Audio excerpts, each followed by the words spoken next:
नमस्कार दोस्तों, मेरा नाम है प्रदीप चौहान। आज दिन रविवार है और रविवार के दिन आपको मालूम है किसी खबर का विश्लेषण करते हैं हम। लेकिन इस हफ्ते आपको मालूम है विधानसभा चुनाव और उसके बाद एग्जिट पोल सब कुछ हुए। इसका विश्लेषण हम कर चुके हैं। कल चुनावी नतीजे आएंगे, कल उस पर ज़्यादा तफसील से बात करेंगे। लेकिन एक शख्स के बारे में या एक चीज़ पर बात करना ज़रूरी है जो आप मेरे पीछे देख रहे हैं। इस शख्स का नाम हम रोज़ ही बात करते हैं जिसका नाम है राहुल गांधी। इसका आज संडे को मैं फिर जिक्र इसलिए कर रहा हूँ। आप कहेंगे कि भाई रोज़ राहुल पुराण लेके बैठ जाते हैं।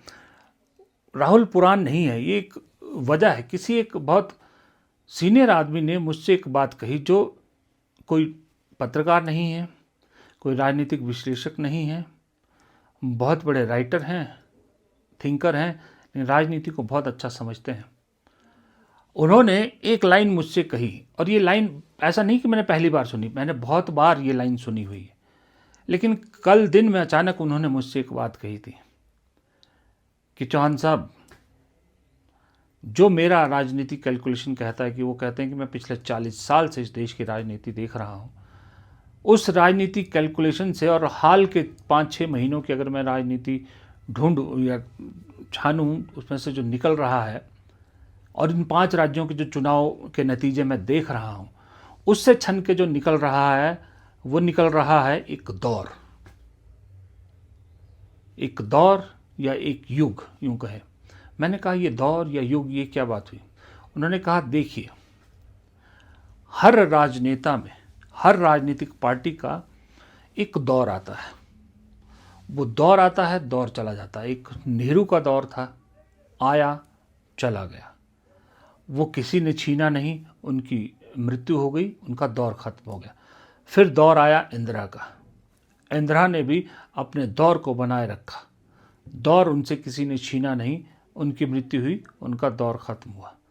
फिर दौर आया राजीव गांधी का, लेकिन राजीव गांधी का दौर पब्लिक ने उनसे छीन लिया, और जब को वो दौर वापस आता तब को वो खुद इस दुनिया में नहीं रहे। फिर दौर आया अनस्टेबिलिटी का, देश की राजनीति में उथल पुथल का, कई सरकारें बनी, कई गई। फिर दौर आता है भारत में उदारवादी नीतियों का, फिर दौर आता है भारत में एमएनसीज के आने का, और वो दौर तब तक नहीं गया जब तक डॉक्टर मनमोहन सिंह इस देश में मौजूद थे। डॉक्टर मनमोहन सिंह के साथ ही वो दौर भी ख़त्म हो गया। उसके बाद दौर आया मोनोपोली का, उसके बाद दौर आता है चंद बिजनेसमैन घरानों का, चंद उद्योगपतियों का, जो एक छत्र राज होने का।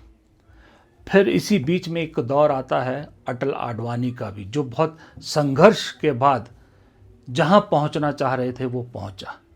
मैंने कहा बात से सारी बिल्कुल ठीक है। फिर उन्होंने कहा फिर दौर आता है एक 2014 में, जो एंटी इस्टेब्लिशमेंट दौर आया, और मोदी जी उस दौर की एक प्रोडक्ट हैं। और कहने को आज की डेट में भी मोदी का दौर जस का तस कायम है। लेकिन मुझे ऐसा लग रहा है कि अब मोदी का दौर छिनने वाला है। मोदी का दौर खुद नहीं जाए या मोदी के रहते तक नहीं रहेगा, ये दौर छिनेगा जैसे राजीव गांधी का दौर छिना गया। और इस छिनने की शुरुआत आपको इन 5 राज्यों के नतीजों के बाद इसकी शुरुआत होती दिखेगी। और फिर जो दौर आएगा वो दौर बहुत लंबा चलने वाला है, और वो दौर आएगा इस शख्स का जिसका नाम है राहुल गांधी। मैंने कहा कि राहुल गांधी का दौर आएगा, ये तो हर कांग्रेसी कहता है। मैं भी कहूँगा तो लोग कहेंगे कांग्रेसी है, आप कहोगे तो लोग कहेंगे कांग्रेसी है, कि ये तो दौर आएगा। तो मैंने कहा कांग्रेसी तो एक कहावत बोलते हैं, तुम्हारा तो दौर है, हमारा तो युग आएगा, इस तरह की एक कहावतें भी बोलते हैं। तो उन्होंने कहा कुछ और वजह से मैं ये कह रहा हूँ। मैं ये इसलिए कह रहा हूँ कि दूध का जला छाछ भी फूक फूक कर पीता है, ये हम लोग बचपन से सुनते आए हैं। इस देश की जनता का मुंह बुरी तरह से जल चुका है। अब जनता फूक फूक कर हर चीज़ पिएगी, बशर्ते, उन्होंने फिर बशर्ते कहा, उन्होंने भी बशर्ते है कि चुनावी प्रक्रिया इस देश की निष्पक्ष रहे। चुनावी प्रक्रिया निष्पक्ष है अगर 60% भी निष्पक्ष है इस देश की चुनावी प्रक्रिया, तो भी इस शख्स का दौर आने से कोई नहीं रोक सकता। वो युग मोदी जी का जाने वाला है। मोदी युग छीनेगा तो यही शख्स छीनेगा। और उसके बाद ये दौर लंबे वक्त तक क्यों रहेगा, वो इसकी वजह यह है कि जो कहावत आपको सुनाई मैंने कि दूध का जला छाछ भी फूंक फूंक कर पीता है, जो इन 15 सालों में जल चुका है देश, जो इस देश ने देख लिया है, जिस चीज़ से देश उभरना चाहता है, बाहर निकलना चाहता है, उसके लिए ये देश कभी ये गलती नहीं दोहराएगा। कम से कम अगले 20 साल तो नहीं दोहराएगा कि फिर से बीजेपी जैसी फोर्स को राष्ट्रीय मंच पर या फिर राष्ट्र की सत्ता सौंपे। तो कम से कम 20 साल तो मानिए कि 20 साल तक इस शख्स का युग रहेगा, दौर रहेगा, क्योंकि इस शख्स के पास उम्र भी है। सबसे बड़ा इसका जो खजाना है वो ये है कि इसके पास उम्र है और इसके पास एक लेगेसी है। दूसरी बात, मैंने उनसे कहा कि जब राहुल गांधी की बात आती है तो उन्हें मजाक में लिया जाता है, और राहुल गांधी जो मुद्दे उतारे हैं वो पब्लिक इश्यूज नहीं बन पा रहे, जन तक नहीं पहुंच पा रहे। तब डॉक्टर साहब ने कहा कि जॉन साहब, ये हमें और आपको एसी रूम में बैठकर लगता है, हमें और आपको अपने दफ्तरों में बैठ के लगता है हम चुनावी नतीजों में राहुल गांधी की पॉलिटिक्स को तोलते हैं। सबसे बड़ी गलती हम लोग यही करते हैं कि राहुल गांधी की पॉलिटिक्स को हम जो तुरंत चुनावी नतीजे आते हैं उनसे तोलते हैं, जबकि राहुल गांधी जो पॉलिटिक्स कर रहे हैं वो पॉलिटिक्स कर रहे हैं, जो वो उस दवाई की तरह पॉलिटिक्स कर रहे हैं कि जो आज खाते हैं असर कुछ घंटों बाद होता है। तो राहुल गांधी वो पॉलिटिक्स कर रहे हैं कि जो पॉलिटिक्स आज कर रहे हैं इसका असर आने वाले वक्त में होगा।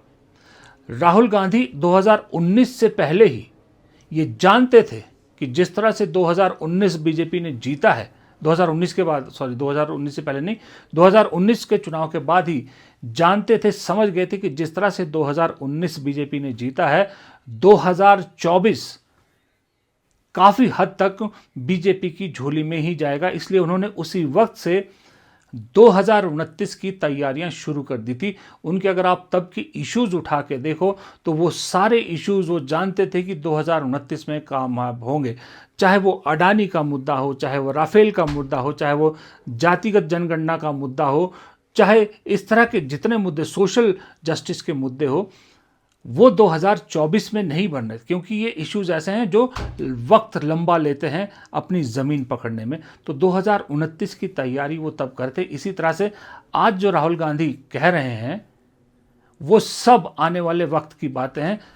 ट्रैक रिकॉर्ड बताता है कि जिस तरह से राहुल गांधी की हर बात सच निकलती गई है। हम रोज़ बात करते हैं ना कि राहुल गांधी की ये बात भी सच निकली, ये बात भी सच निकली, ये बात भी सच निकली। असल हकीकत है कि जब राहुल गांधी ने वो बातें बोली थी तब हम में से भी बहुत से लोगों ने विश्वास नहीं किया था। हम सब भी शंका भरी नज़रों से उसे देखते थे, लेकिन अब सच निकल रही है। इसी तरह से राहुल गांधी आज जो पॉलिटिक्स कर रहे हैं उसका असर आपको 29 के आसपास दिखाई देगा। और ये बात न सिर्फ कांग्रेस के लोग बल्कि जो दूसरी पार्टियां हैं वो भी समझने लगी है।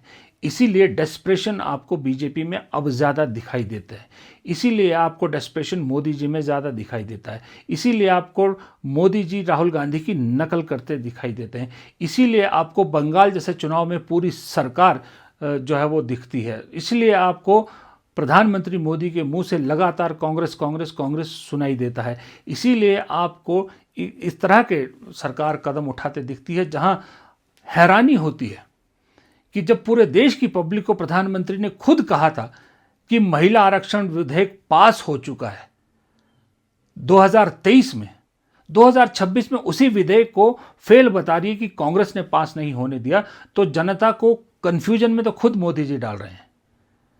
तो ये सब दर्शा रहा है कि कहीं ना कहीं मोदी शाह की जोड़ी ये समझ चुकी है चीज़ें हाथ से निकल रही है।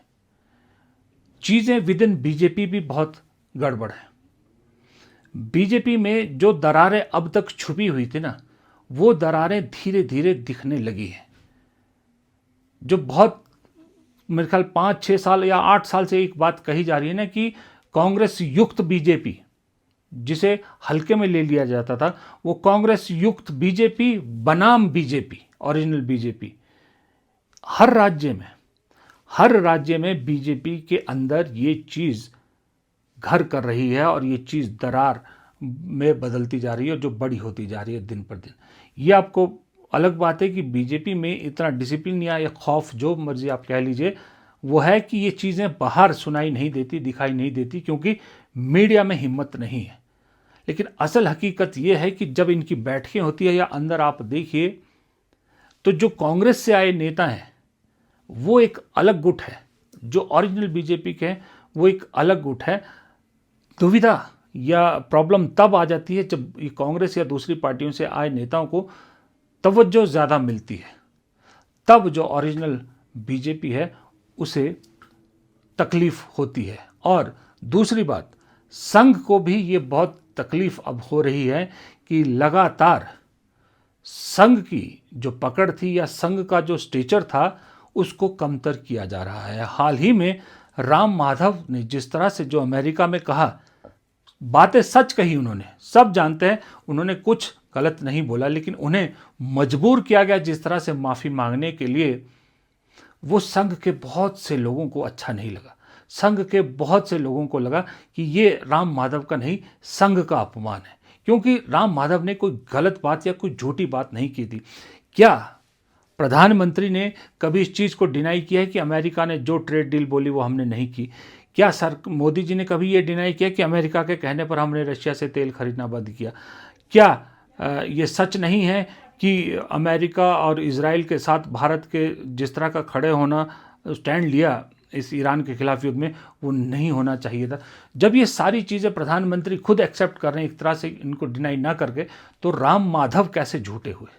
राम माधव से क्यों माफ़ी मंगवाई गई? इस चीज़ को लेकर संघ के अंदर जो एक लीडरशिप है, सेकंड थर्ड लाइन की जो लीडरशिप है, उनमें बहुत एक तरह से एक वो कह सकते हो आप, बीजेपी लीडरशिप के खिलाफ एक रोष है। तो ये सारी चीज़ें जो है ना, ये सारी चीज़ें बता रही हैं कि ये शख्स बहुत जल्द आपको देश की राजनीति के मानचित्र पर एक अलग ही नक्शा बनाता नज़र आएगा।